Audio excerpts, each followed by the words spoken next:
That's right, Liesel. We are this morning highlighting the plight of the rhinos, and this is a subject that really causes a lump in my throat every time I hear or talk about the outrageous number of rhino deaths. 448 to be exact for last year alone. It's incredibly sad, and although the South African law enforcement is doing everything they can, and they are doing a great job, they arrested 232 people last year in connection with rhino poaching.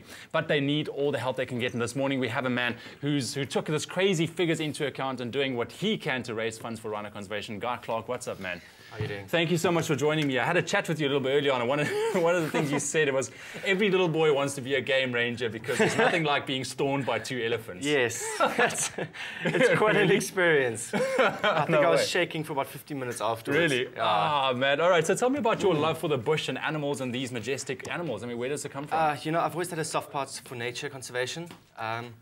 My love for rhinos came back from when I was training as a game ranger. Yeah. I was literally getting out the Land Rover, putting my hands into their middens, which is their dung, trying to decipher was black or white. Wow. Yeah, you can tell. I didn't know you could tell. Yeah, you can. Their browsers and grazers, two different. You find twigs in midden, means they're black rhino. So I got very excited with this, starting to poo in my hands, and I was all amped. And it's like, wow, this is incredible. Yeah. I came back to Cape Town, and I just kind of knew that I had to do something. Yeah.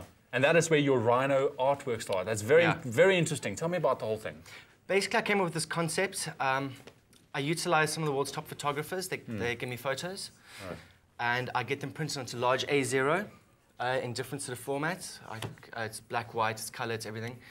And I actually attach them to these big canvases I make out of pine. Yeah, so it's all natural materials. All natural. And the whole thing is, you can actually see the woods coming through the picture itself into the rhino. Wow. So the whole concept is that the rhinos are actually disappearing into the back of the surroundings. That's amazing. That's amazing. You're wildlife photographer yourself as well? No, I'm not. You're not? No, I've got some skills. Photography is not one of them. Did you take pictures of those 2 elephants storming at you? I didn't have the chance. I was trying to get the landing into the bush. Okay, let's get back to your artwork. I mean, you know, for people wanting to view this, because this is how you raise funds towards conservation. Where does a part of the funds go to? Wildlife Act Fund. Wildlife Act. Yeah. It's a great fund. They're very on the ball. They're utilising the money in the correct method, which is re-education. And they've got quite deep roots internationally, and they're trying to like sort of re-educate from there. Yeah. Sort of kill the problem where it starts. Yeah. And how can people view your artworks? I mean, it sounds very, very interesting. Sure. Yeah. Best is my Facebook page. I take a lot of my orders on it. It's called Black, White, Green: The Art of Rhino Conservation. Ideally, they can drop me an email. I've got a whole email catalog I can send to them. They pick their print. I print it. Have it ready for them in 2 weeks. And they really are beautiful. Yeah. And it's all limited editions, though, I heard. It is. It's 10 of each photo. That's it. And at the moment, I've got 15 beautiful photos to choose from. And this is pretty much, you know, indication of what we can do at home as well, because I mean it's so difficult. We sit helplessly watching how, you know, rhinos are being poached, but just by something small, I mean, you are making a major difference. Yeah, you know, I mean, I can go the route of getting very upset with poachers and so forth, but it's not going to go anywhere. I'd rather utilize that energy and put it into something which is creating awareness, showing people these things beautiful in their own habitat, and kind of get a soft spot in people's hearts for them, because not much is really known about them. And if you actually see them, I mean, they're the most amazing mothers to their offspring.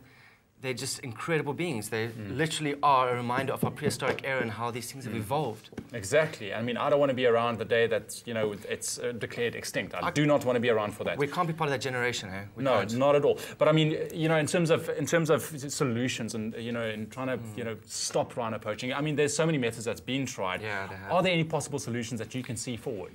To me personally, I think we've got to get some very intense breeding programs in place with them. I think government's got to step in a lot more in terms of that aspect, even though they are trying their best. I think we've actually got to start moving a lot of our rhinos to protected reserves. I'm talking military style.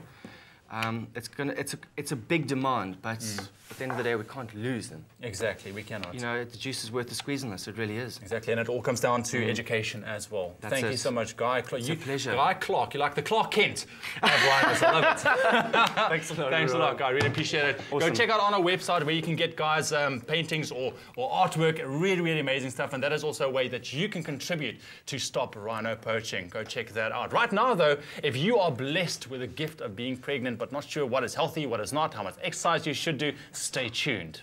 Stay with Expresso and SABC3.